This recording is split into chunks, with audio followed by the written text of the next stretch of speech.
Purchase your tracks today.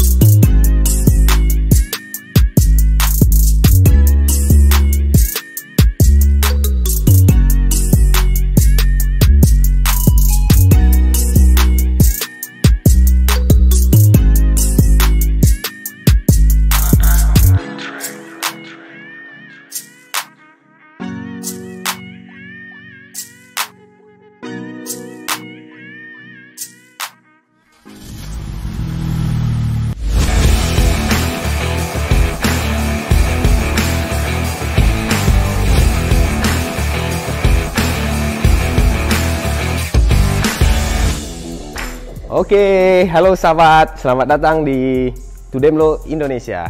Nah, pada kesempatan kali ini kita bakalan coba buat nge-review lagi.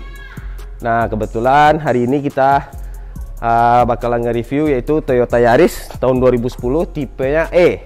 Nah, modifikasi apa aja yang udah dilakuin sama sang owner. Tapi sebelumnya gua ucapin terima kasih nih buat Yogi Anggara yang udah minjamin mobilnya. Nah, kebetulan yang punya adalah salah satu admin dari Yaris Nation. Nah, jadi buat teman-teman yang nggak tahu, coba cek Instagramnya Yaris Nation. Mungkin bisa jadi salah satu referensi lah buat teman-teman yang pengguna Yaris untuk memodifikasinya. Nah, sebelum kita masuk ke review modifikasinya, apa aja yang udah dilakukan perubahan di mobilnya, jangan lupa Kopiko dulu.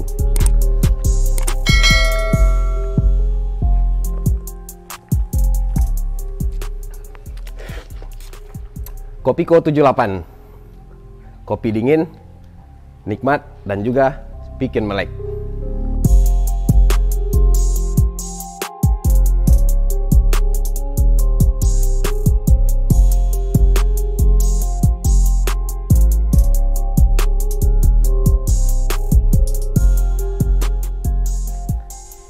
Nah, jadi sahabat, ini mobilnya udah di samping gua nih. Dan kita langsung aja nih buat nge-review apa aja yang udah dilakuin perubahan. Nah, karena kita cuman nge-reviewnya tanpa nanya nih sama ownernya apa aja yang udah dilakuin, ya yang sepengetahuan kita aja nih. Nah, di sini udah kelihatan mobil ini aslinya warna hitam, udah di repaint warna krem. Nah, sebelum di repaint, jadi mobil ini itu pernah datang ke toko. Dan untuk warnanya, nah ini ada yang spesial nih. Untuk warnanya mobil ini diambil dari warna stiker nih teman-teman. Nah, jadi mungkin teman-teman yang pengen nge-repaint mobilnya dan susah nentuin warnanya, mungkin bisa lihat dulu nih contohnya di stiker ya. Tapi kalau untuk hasil akhirnya nggak sama persis lah, setidaknya ada referensi lah buat teman-teman. Nah, jadi kita lanjut untuk pembahasan mungkin mobil ini ke kaki-kaki dulu. Soalnya kita lihat ini fitmentnya udah lumayan cakep lah depan belakang. Nah, jadi mobil ini statik nih teman-teman, masih pakai per customan. Nah, kita bahas dulu nih di bagian kaki-kaki. Nah, untuk di bagian kaki-kaki mobil ini cuman shock udah di custom. Nah, terus di bagian per dia masih pakai per standar yang udah dipotong. Nah, tapi untuk di bagian dalamnya udah ada nih beberapa yang udah dibuang biar nggak nyangkut, karena emang bener-bener mobil ini dipakai buat harian sama ownernya. Jadi untuk di velg mobil ini menggunakan replika Rotiform ROC. Nah, untuk speknya sendiri di bagian depan itu lebarnya 9 dan 10 di bagian belakang. Untuk offsetnya di depan itu 20, nah di belakang 15. Nah, lumayan susah sih nyari spek velg replika dengan ukuran segini sebenarnya. Nah, tapi kalau menurut gua mau itu replika mau itu ori, yang penting enak dilihat lah, udahlah. Tinggal tergantung sih, tergantung kebutuhan, tergantung budgetnya. Nah, untuk bannya ini memakai yang depan 195 40. Nah, jadi ya pas lah untuk dipakai harian dan juga masih aman lah, nggak terlalu banyak spasinya untuk bannya. Nah, yuk kita lanjut di bagian belakang. Nah, untuk bagian belakang fitmentnya kayak gini ya, karena ini emang kebutuhannya untuk harian. Nah, jadi ini aja fendernya bekas kena banyak ya, udah resiko lah kalau mobil statik ya kan pakai harian. Nah, ini risikonya ya, tapi sensasinya kan beda. antara statik, udah budget cuma beda, balik lagi ke selera yang punya ya kan. Nah kalau untuk di belakang itu juga dilakuin custom di bagian, bukan custom sih, lebih ke itu shock standarnya diganti sama yang lebih pendek kan. Nah kalau untuk shocknya sendiri gue kurang tahu dia pakainya yang yang bawaan mobil apa, tapi yang untuk pernya udah pasti di custom ya kan.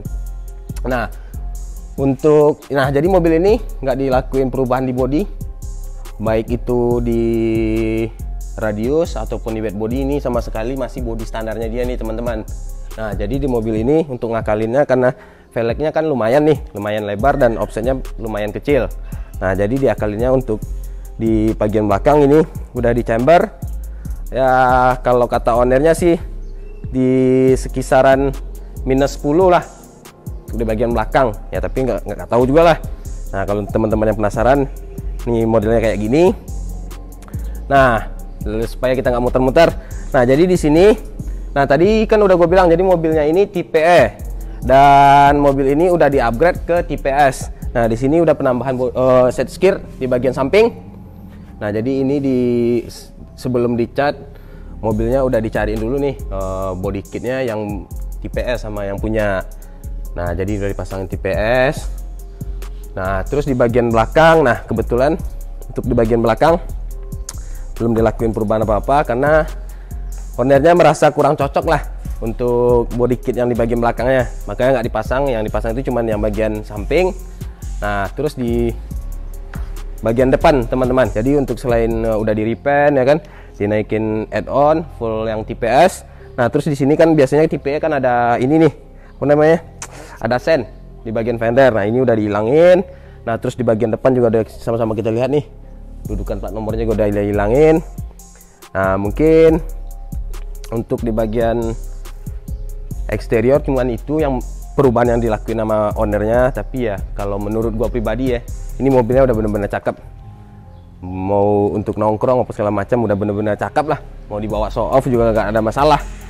Ya paling ntar tinggal upgrade dikit-dikit lagi kalau mau velgnya yang ori ya kan. Nah tapi kalau untuk airsoft nggak tahu nih ownernya bakalan ganti ke airsoft apa enggak.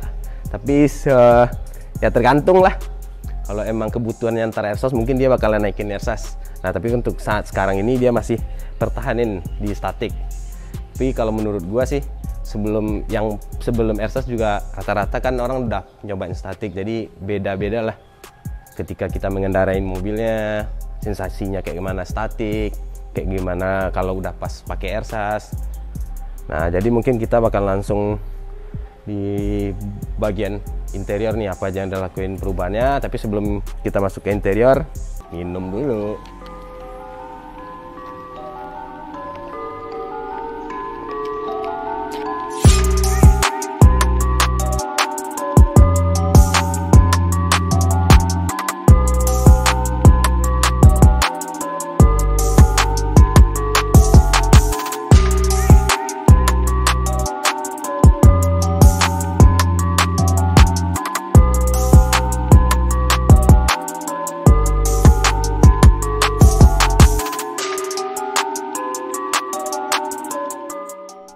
Oke, nah jadi sekarang kita udah di bagian interior nih teman-teman.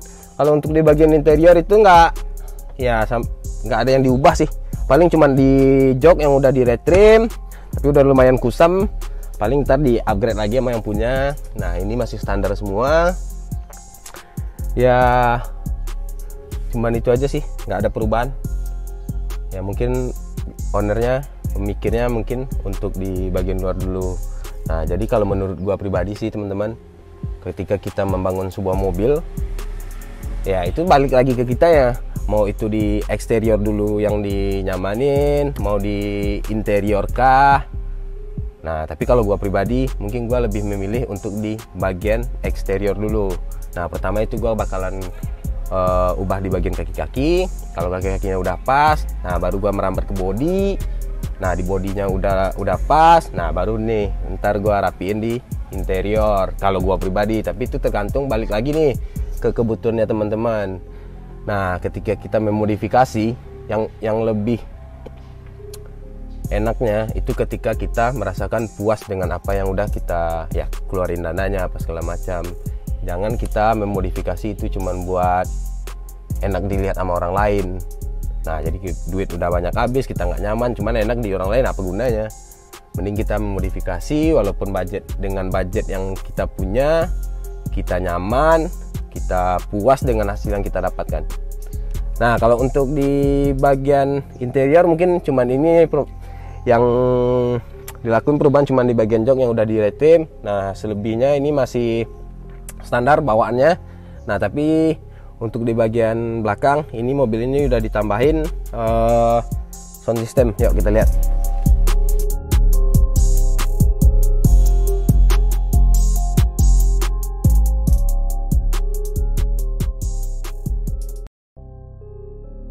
Nah, sekarang kita masuk ke bagian sound system nih teman-teman.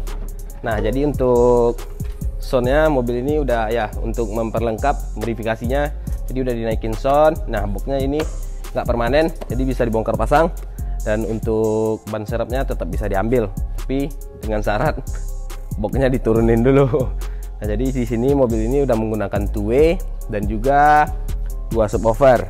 Nah, kalau untuk powernya gue nggak tahu. Yang jelas ini udah 1 monoblok dan 1 4 channel.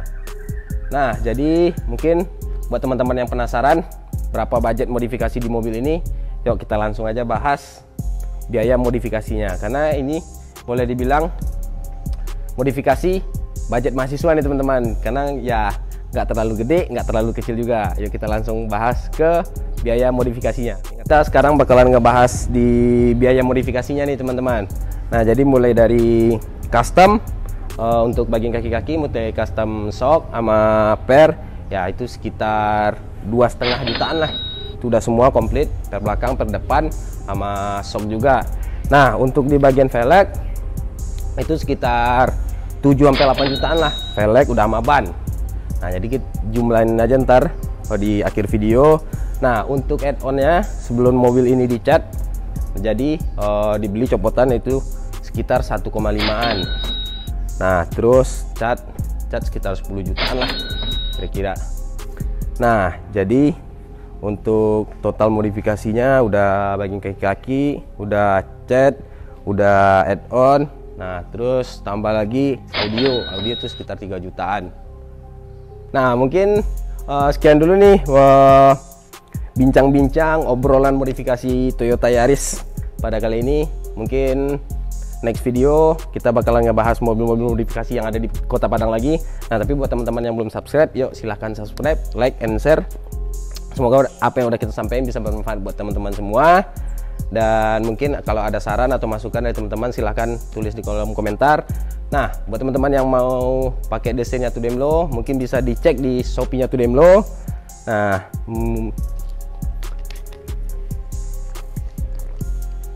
oke, sampai ketemu lagi di next video.